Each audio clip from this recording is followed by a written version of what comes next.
सगळ्यांनी एक एक दगड घेऊन यायचे म्हणले. सगळ्या वानरांनी ठरवलं एक एक दगड आणायचे.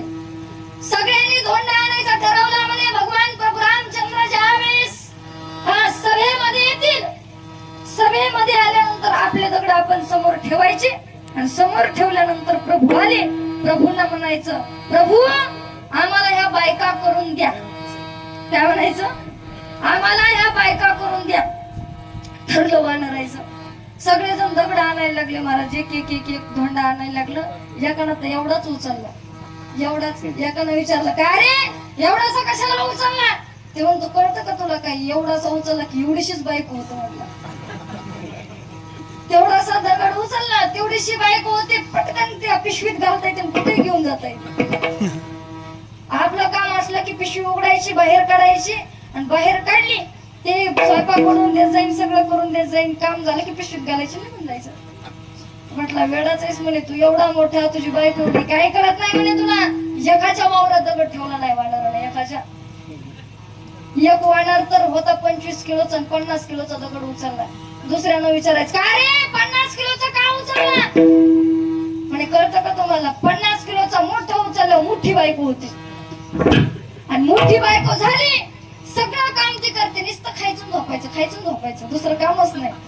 ठरवलं वानरांनी. प्रत्येक जण ज्याच्या त्याच्या पद्धतीने एक एक दगड आणायला लागला. कोण बारीक आणतंय, कोण मोठा आणतंय. एक जण म्हटलं, नाही बाबा आपल्याला शोभल अशी बायको करायची. चांगला चपकाच दगड घेतला. सगळेजण गेले कुठं? सभेमध्ये. सगळ्यांनी असे दगड समोर ठेवले, धोंडे आपापल्या. ठरवलं होतं, का रे प्रभू आले की प्रभूंना सांगायचं, प्रभू या धोंड्याच्या आम्हाला बायका करून द्या. असं ठरलं होतं सगळ्यांचं. सगळ्यांनी धोंडे समोर ठेवले, वानर पुढे बसलेले. सगळ्यांनी माहित होतं म्हणे कसे नवरा बायको थाटामध्ये येतात, आता आपल्याला बी बायका भेटणार.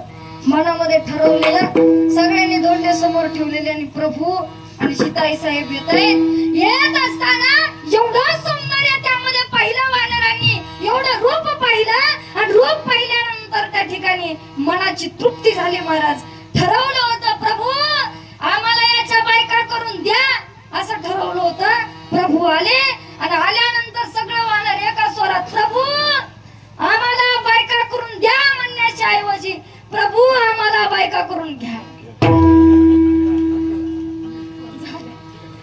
आम्हाला बायका करून घ्या म्हटल्यानंतर प्रभू म्हटले, आता या जन्मात तर एक वचनी, एक बाणी आणि एक पत्नी म्हणे.